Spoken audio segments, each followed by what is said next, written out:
And thanks again for tuning in. I'm your host, Johnny Freeborn. You are watching Central Valley Real Estate Show.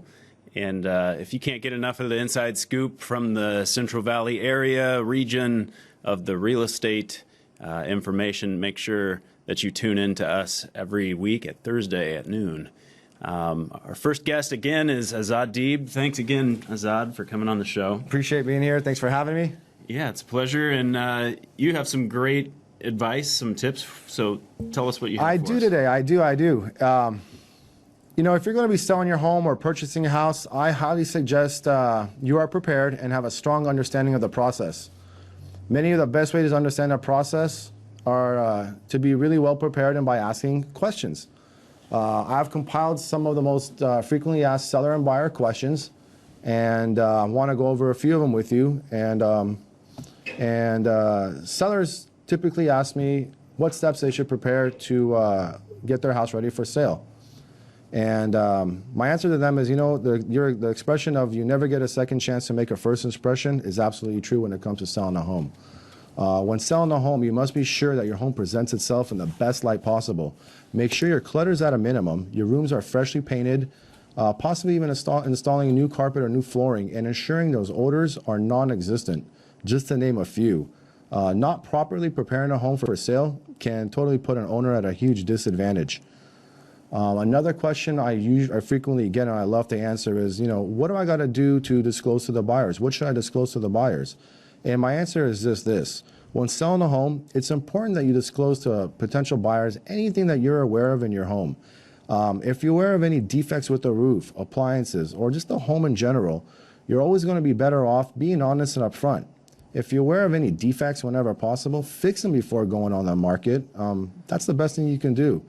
It can avoid potential issues and lawsuits once your home is either under contract or after inspections and even after your home is sold.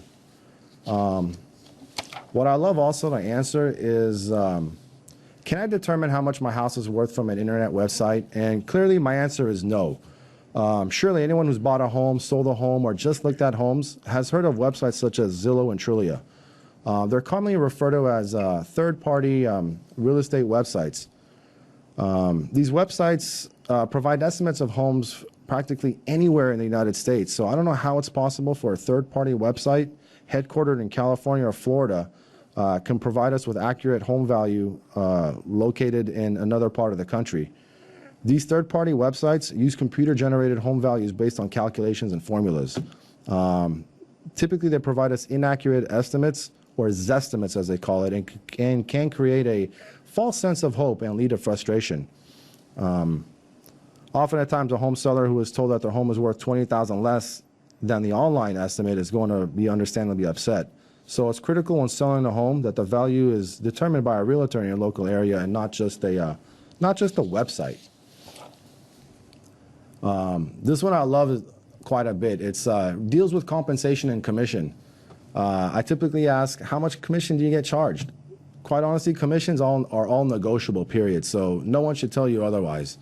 With that being said, though, you do get what you pay for. So often it's true when it comes to real estate. If a realtor offers a low commission, do you really think that they're going to negotiate aggressively on your behalf when it comes to the price? Also, if you're working for a reduced hourly wage for your normal, would you work as hard as you normally would? The answer is likely not. So choosing a realtor based solely on the fact that they offer the lowest commission amount is a top mistake made by home sellers when choosing a realtor to sell your home.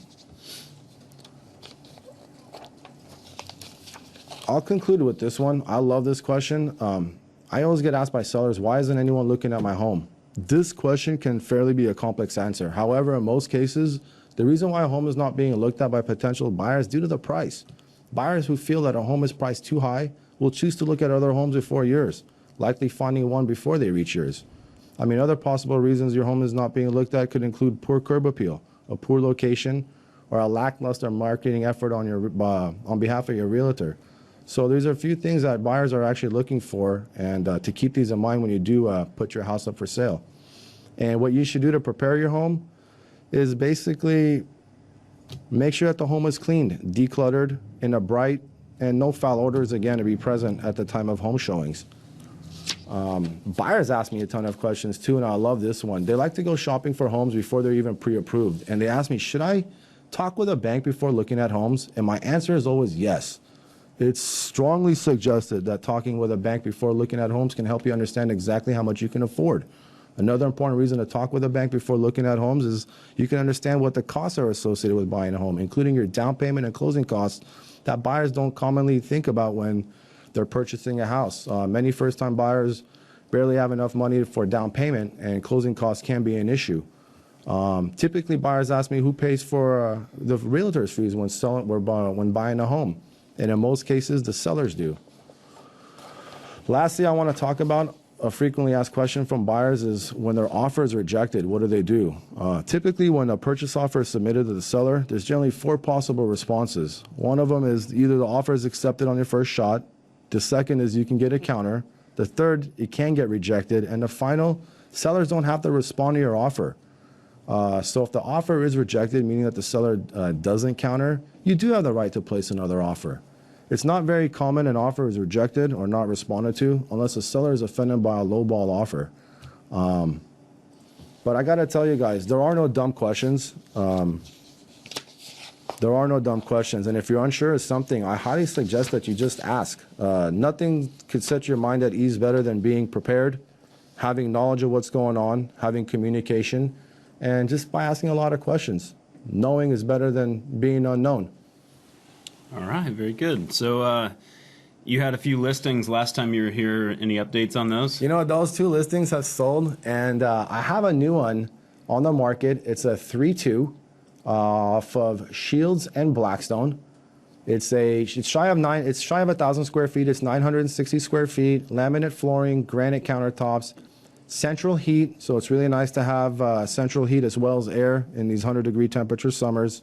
It's got a indoor hookup for laundry, washer, and gas dryer. Large backyard. It's got a newer carport. It's got a newer roof. The roof's been certified. The carport's been certified. It'll make a nice first-time home, second-time home, rental. It's close to Gazebo Gardens, Manchester Mall, as well as the Tower area. It's a real nice home, all for under $150. The house is vacant. You can make an arrangement with your agent, or you can call me, 312-6864. I'll make it available for you. All right, very nice. Well, thanks again, Azad, for Thanks for coming on the having show me. again. Appreciate it. Thanks for having me on your show. Yeah, so we will be right back. See you next time.